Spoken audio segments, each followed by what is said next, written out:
जय श्री कृष्णा दोस्तों, एक बार फिर से हमारे चैनल पर आपका हार्दिक स्वागत है। वीडियो आरंभ करने से पहले आपसे निवेदन है, हमारे चैनल को ज़रूर सब्सक्राइब कर लें और बेल आइकन को भी ज़रूर प्रेस करें। क्या आपने कभी सोचा है कि माता वैष्णो देवी कुमारी कन्या के रूप में ही क्यों पूजी जाती हैं, जबकि अधिकतर माता के स्वरूपों की पूजा सुहागिन देवी के रूप में की जाती है। लेकिन माता वैष्णो देवी का स्वरूप इससे भिन्न क्यों है?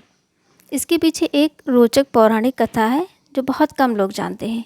इस वीडियो में हम आपको बताएंगे कि आखिर माता वैष्णो देवी कुंवारी क्यों है और उनके इस रूप के पीछे कौन सी रहस्यमय कथा जुड़ी हुई है। माता की ये कथा सुनने से भक्तों की सभी मनोकामनाएं पूरी होती हैं। वीडियो को अंत तक जरूर देखें, साथ ही अपने दोस्तों के साथ शेयर भी करें। नमस्कार दोस्तों, ये कथा त्रेता युग की है, जब दक्षिण भारत के रामेश्वर में समुद्र किनारे एक सुंदर गांव था, जहां रत्नाकर नाम के एक पंडित रहते थे। पंडित रत्नाकर शिवजी और मां आदिशक्ति के बड़े भक्त थे। गांव और शहर में रत्नाकर जी का बहुत मान सम्मान था, लेकिन उनकी कोई संतान नहीं थी। उनकी पत्नी हमेशा मां आदिशक्ति से संतान की प्रार्थना करती रहती थी। कई सालों तक उन्होंने मां की पूजा अर्चना की। आखिरकार कई वर्षों की प्रार्थना के बाद एक दिन मां ने उनकी सुन ली। रत्नाकर की पत्नी गर्भवती हो गई। एक रात रत्नाकर के सपने में एक बालिका आई और कहने लगी, मैं तुम्हारे घर आने वाली हूँ, लेकिन एक शर्त है, जो कुछ भी मैं करना चाहूँ उसमें रोकोगे नहीं। रत्नाकर जो एक सिद्ध पंडित थे, उन्हें यह समझ में आ गया कि माँ आदिशक्ति के 3 गुण सत्य, रज और तम को दर्शाने वाली महासरस्वती, महालक्ष्मी और महादुर्गा ने मिलकर ही इस कन्या का रूप धारण किया है। समय आने पर इस दिव्य कन्या का जन्म हुआ। रत्नाकर समझ चुके थे कि यह कन्या धर्म की रक्षा के लिए माँ आदिशक्ति का अवतार है। इसी भावना के साथ उन्होंने कन्या का पालन पोषण शुरू किया। तीनों महाशक्तियों के मिलन से प्रकट हुए इस स्वरूप को उन्होंने त्रिकुटा नाम दिया। त्रिकुटा का स्वभाव जन्म से ही अनोखा था। वह बचपन से ही पूजा पाठ और धार्मिक कार्यक्रमों को देखकर बहुत खुश होती थी। अभी उसका 10वां साल भी शुरू नहीं हुआ था कि उसे ये मालूम हो गया कि भगवान विष्णु ने भगवान श्री राम के रूप में धरती पर अवतार ले लिया है। तब त्रिकुटा ने यह संकल्प लिया कि वह भगवान श्री राम से ही विवाह करेगी, नहीं तो जीवन भर अविवाहित रहेगी। त्रिकुटा ने अपने पिता से कहा कि वह रामेश्वरम के तट पर रहकर तपस्या करना चाहती है। शर्त के अनुसार रत्नाकर ने उसे नहीं रोका। 10 साल की उम्र से ही त्रिकुटा ने समुद्र तट पर एक कुटिया बनाकर रहना शुरू कर दिया। वह भगवान श्री राम को अपना पति मानकर उन्हें पाने के लिए कठोर तप करने लगी। त्रिकुटा इसी तरह घोर तपस्या करती रही और कई साल बीत गए। सीता हरण के बाद भगवान श्री राम लक्ष्मण के साथ अपने दल को लेकर सीता की खोज में रामेश्वरम पहुँचे। श्री राम को वहाँ पुल बनाने तक रुकना था। एक दिन भगवान श्री राम समुद्र तट पर विचरण कर रहे थे, तभी उन्होंने एक तेजस्विनी कन्या को ध्यान मग्न देखा और आश्चर्यचकित हो गए। उस कन्या के ओज और आभा से वह स्थान अलग ही प्रकाश से जगमगा रहा था। भगवान श्री राम उत्सुकतावश उस कन्या के तपो स्थल तक पहुँचे। भगवान श्री राम ने उस कन्या से पूछा, देवी तुम कौन हो और इतनी कम उम्र में इतना कठोर तप क्यों कर रही हो? ऐसी कौन सी इच्छा है जो तुम्हें इस घोर तपस्या के लिए प्रेरित कर रही है?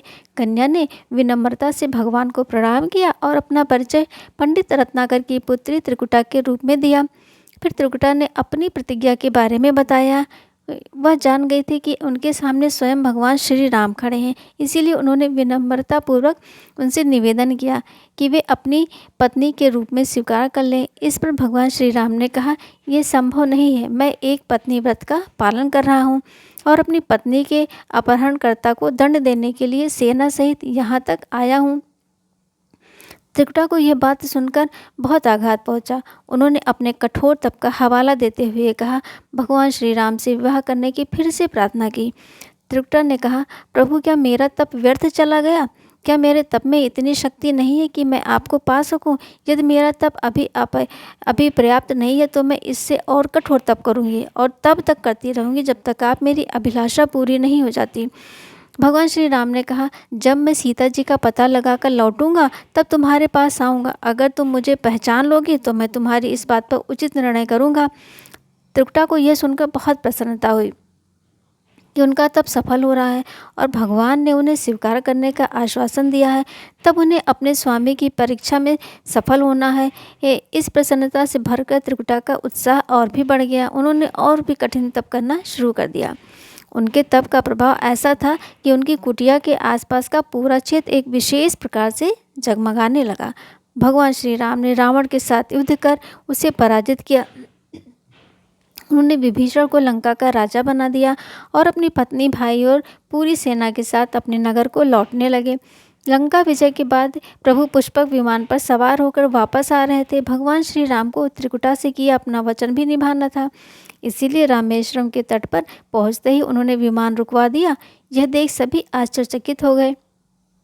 तब प्रभु ने उनसे कुछ समय प्रतीक्षा करने के लिए कहा।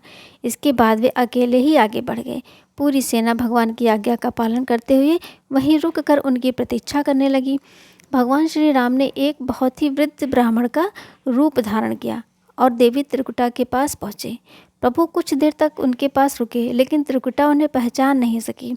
भगवान ने उन्हें पहचानने का मौका दिया, लेकिन देवी त्रिकुटा उनकी लीला को समझ नहीं पाई। तब भगवान श्री राम अपने वास्तविक रूप में आ गए और त्रिकुटा से कहा, देवी, मैं आपको दिए वचन के अनुसार आपके पास आया था, लेकिन आप इस परीक्षा में सफल नहीं हो सकी।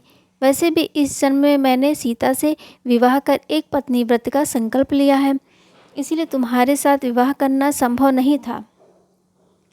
देवी त्रिकुटा यह सुनकर कुछ निराश हो गई। भगवान श्री राम उनकी मन स्थिति को समझ गए और मधुर वचनों में बोले, इस युग में एक पत्नी व्रतधारी होने के कारण मैं विवश हूँ।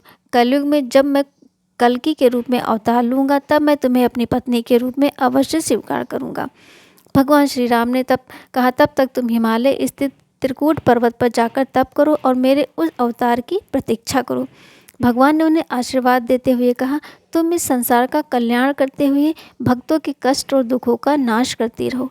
विष्णु का अंश होने के उनके कुल में अवतार लेने और विष्णु की उपासक होने के कारण सारा संसार तुम्हारी पूजा माता वैष्णो देवी के रूप में करेगा। कलयुग में तुम्हारे लिए कुछ भी असंभव नहीं होगा। जो भी भक्त सच्चे भक्ति भाव से तुम्हारी आराधना करेंगे, तुम उन्हें सब कुछ प्रदान करोगी। भगवान श्री राम यह वरदान देकर वहाँ से चले गए। त्रिकुटा भगवान श्री राम से मिले इस वचन से अत्यंत प्रसन्न थी। उन्होंने प्रभु के आदेश के अनुसार संसार के कल्याण का संकल्प लिया और तप करने के लिए उत्तर भारत के माणिक पर्वत श्रृंखला के 3 पहाड़ों वाले त्रिकुट पर्वत पर आ गई। वहीं वे माता वैष्णो देवी के नाम से विराजमान है। श्री हरि का वरदान प्राप्त होने के कारण वैष्णो माता अपने भक्तों की सभी मनोकामनाएं पूर्ण करती हैं। इसीलिए माता का स्वरूप कुंवारी का है, क्योंकि वे श्री हरि के कल के अवतार की प्रतीक्षा कर रही हैं। उस अवतार के बाद भगवान उन्हें अपनी पत्नी के रूप में स्वीकार करेंगे। आशा है कि आपको माता वैष्णो देवी की यह अद्भुत कथा पसंद आई होगी। अगर आपको वीडियो पसंद आई है तो वीडियो को लाइक करके कमेंट बॉक्स में जय माँ वैष्णो देवी जरूर लिखें और ऐसी ही रोचक कथाओं के लिए हमारे चैनल को सब्सक्राइब करके बेल आइकन को जरूर प्रेस करें।